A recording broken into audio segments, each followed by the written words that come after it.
Hyderabad Rayadurgam knowledge city భూముల వేలం ఇప్పుడు వివాదాస్పదంగా మారింది. తెలంగాణ ప్రభుత్వం ఎస్బీఐల మధ్య తీవ్ర దుమారం రేపుతోంది.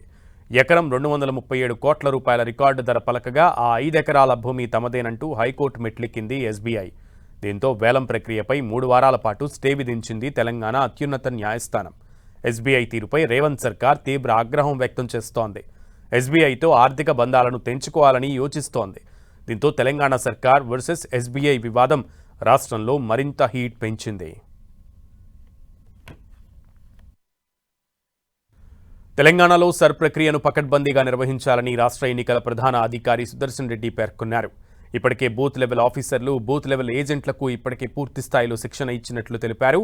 ఈ నెల 25 నుంచి బీఎల్ఓలు తమ పోలింగ్ కేంద్రాల పరిధిలో ఇంటింటికి వెళ్లి ఎన్యూమరేషన్ ఫారాలను పంపిణీ చేస్తారని వెల్లడించారు. జూలై 25వ తేదీలోపు ఎన్యూమరేషన్ సమర్పించాలని, కొత్త ఓటర్లు తమ ఓటు హక్కును అదే ఫారంలో నమోదు చేసుకోవచ్చని క్లారిటీ ఇచ్చారు. అక్టోబర్ 1న తుది ఓటరు జాబితా ప్రచురించే వరకు ఎన్నికల సంఘం షెడ్యూల్ ప్రకారం అన్ని కార్యక్రమాలను సమర్థవంతంగా అమలు చేస్తుందని చెప్పారు. ఇప్పటికే డేటా ఎంట్రీ ఆపరేటర్లను కూడా నియమించుకుంటున్నట్లుగా తెలిపారు. బీఎల్ఓలు తీసుకొచ్చే ఫామ్లను ముసాయిదాలో పొందుపరుస్తున్నామని వెల్లడించారు. రాజకీయ పార్టీలతో సమావేశాలు ఏర్పాటు చేయాలని అధికారులకు చెప్పామన్నారు.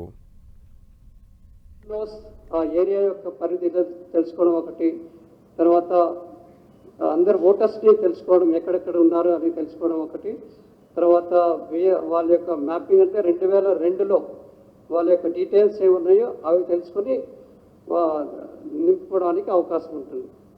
దాని పర్పస్ అది. మ్యాపింగ్లో నాది మ్యాప్ కాలేదు కాబట్టి నా తీసేస్తారనేది అవకాశం లేదు.